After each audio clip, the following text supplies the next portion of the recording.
ओताकू। पिछले वीडियो की सक्सेस के बाद मैं नेक्स्ट पार्ट बताने जा रही हूँ the greatest E state developer की, जिसमें हम बात करेंगे एपिसोड 9 to 17। तो यहाँ पे दोस्तों न्यूरमैन की एग्जिट के बाद हमारा रोड बना रहा होता है और इसी के बीच में से ख्याल आता है कि इसके पास एक कोल माइन भी है जो काफी समय से अनयूज्ड है, तो वो इसे यूज करने की कोशिश करता है। यहाँ पे जो इसका ऑन्डोल प्रोजेक्ट है जो कि अभी तक इसके ईस्ट स्टेट तक सीमित था, वो आगे बढ़ चुका है। बाहर की स्टेट से भी इसको ऑर्डर्स आने लग गए हैं। यहाँ पे दिखाया जाता है कि थोड़ी सी इसके पास लेबर की कमी होती है, लेकिन जो फॉन्टेरा ईस्ट स्टेट के लोग होते हैं वो इसकी मदद करने आ जाते हैं। तो यहाँ पे ये कोल माइनिंग स्टार्ट कर देता है और काफी चीजें अच्छे से चल रही होती हैं, लेकिन इसके पास एक और प्रॉब्लम आ जाती है स्टील मेकिंग की और डिगिंग की, क्योंकि हर चीज हैमस्टर हमारा कर नहीं पाता है। तो ये दोबारा से समन करता है और इस बार बुंगल आती है। तो बुंगल क्या करती है दोस्तों, वो स्नेल टाइप की होती है, तो वो जितनी भी सॉइल है वो उसे खाती है, फिर एक्सक्रीट करती है कि स्टील की रॉड।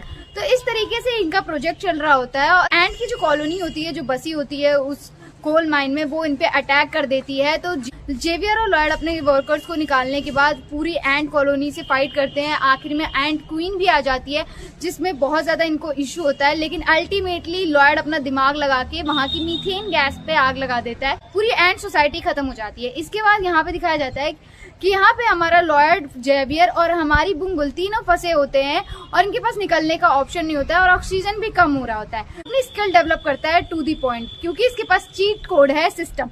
तो सिस्टम की हेल्प से ये आर्सन कोड टेक्निक को और ज्यादा बढ़ा लेता है और इसके बाद दोस्तों ये अपनी पावर से होल्ड करने की कोशिश करता है और हैमस्टर हमारा बुंगल इन लोगों को बचा लेता है। अब यहाँ पे दिखाया जाता है कि जब 2 हफ्ते बाद दोबारा से ये साइट पे जाता है तो उसको यहाँ पे एक ऑर्कस का प्रिंस मिलता है जिसको ये बचा लेता है, जो कि एक्चुअल में वॉरियर्स होते हैं, बहुत ही ज्यादा पावरफुल होते हैं। तो ये सोचता है क्यों ना हम इनको भी यूज करें एज अ वर्कर। तो इसके लिए थोड़ा ये दिमाग चलाता है और उसको बहला फुसला करके उसके घर चला जाता है।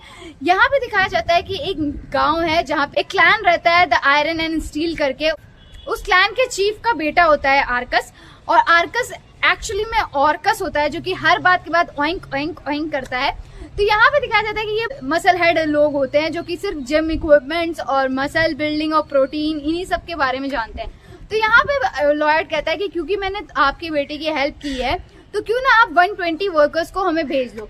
पर यहाँ पे इसके पिताजी मना कर देते हैं। वो कहते हैं क्योंकि हमें हर दिन हंट करना होता है 3 बार, क्योंकि मीट स्टोर नहीं हो पाता है। तो यहाँ पे ये थोड़ा अकल लगाता है और कहता है कि अगर मीट को स्टोर करना ही प्रॉब्लम है तो वो प्रॉब्लम मैं आपकी सॉल्व कर दूंगा। सॉल्व करने के लिए ये सोचता है कि क्यों ना एक रेफ्रिजरेटर जैसा कंटेनमेंट बनाया जाए जहाँ पे ये अपनी जितना भी हंट करके ये मीट लाते हैं, जितना भी फूड ले आते हैं, उनको हम रखेंगे। अब यहाँ पे इशू ये आता है कि इनको इंसुलेटर चाहिए होता है। इंसुलेटर के लिए एक टीम को ये वहां भेज देते हैं और यहाँ पे ये अपना काम स्टार्ट करते। तो यहाँ होता ये है दोस्तों कि एक्चुअल में जो इंसुलेटर लेने गए होते बंदे, वहां पे एक नेक्रोमैंसर रहता है जो कि उन्हें कैद कर लेता है और वो उनको मार करके अपने बीवी बच्चों को वापस लाना चाहता है। तो यहाँ जब लॉयड को ये पता चलता है कि उसके वर्कर्स बहुत ही ज्यादा मुसीबत में है, तो वो जेवियर के साथ वहां चला जाता है। थोड़ा सा पास दिखाया जाता है इसमें, जहाँ पे बताया जाता है कि सोहो के एज अ वर्कर काम कर रहा होता है साइड पे, और वहाँ पे एक बंदा उसे हमेशा परेशान करता रहता है कि अपनी मेंटल पीस के लिए उसे हमेशा इग्नोर करता है। एक दिन उसका पेशेंट जब चला जाता है तो वो उस बंदे पे हमला कर देता है और उसके बाद से वो बंदा कभी भी इस पे अटैक नहीं करता है।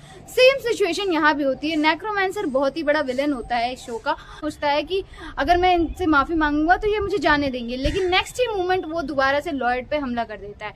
तो यहाँ पे जेवियर उस पे हमला करता है और नेक्रोमैंसर खत्म हो जाता है। नेक्रोमैंसर का किस्सा वहीं खत्म हो जाता है। तो लॉयड का मानना ये होता है कि जितने भी विलन्स होते हैं उनको एक प्रॉपर पनिशमेंट मिलनी चाहिए, ये ना कि ये सोचना चाहिए कि नहीं वो भी ह्यूमंस है और उनके पास भी राइट्स है।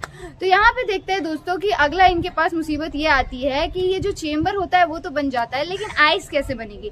तो यहाँ पे जो आर्कस होता है वो इस पे डाउट कर रहा होता है कि क्या ये आइस बना भी पाएगा, क्योंकि ये इसको लगता है कि कहीं ये हम लोगों का पोपट तो नहीं कर रहा है। और यहीं पे जेवियर इससे जब पूछता है तो वो कहता है मेरे पास भी आइडिया नहीं है कि कैसे आइस बनेगा।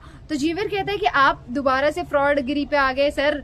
हमारे लॉयड बताता है कि ठीक है अभी मेरे पास आइडिया नहीं है पर वील डू समथिंग।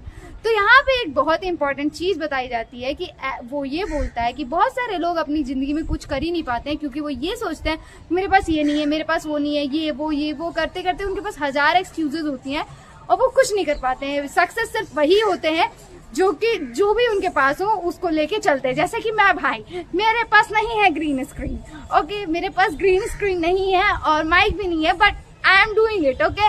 तो तो वो जेवियर ये कहता है कि जो ऐसे लोग होते हैं आगे देख के नहीं चलते हैं और सारी चीजें नहीं करते, वो उनमें 1000 में से एक की पॉसिबिलिटी है कि वो पास होंगे। आई डोंट नो मैं किस पॉसिबिलिटी में आ रही हूँ अभी, लेट्स जस्ट से।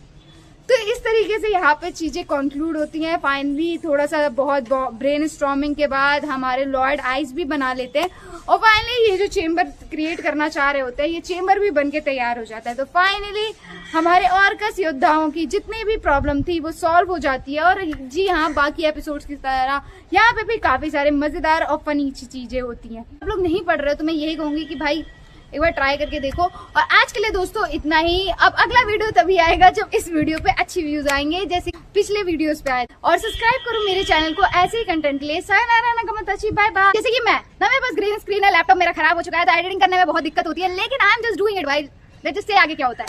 तो यही चीज होती है जो आपको आगे ले जाती है। Okay, never give up. तुम्हारे पास कुछ है नहीं है, जस्ट कीप ग्राइंडिंग।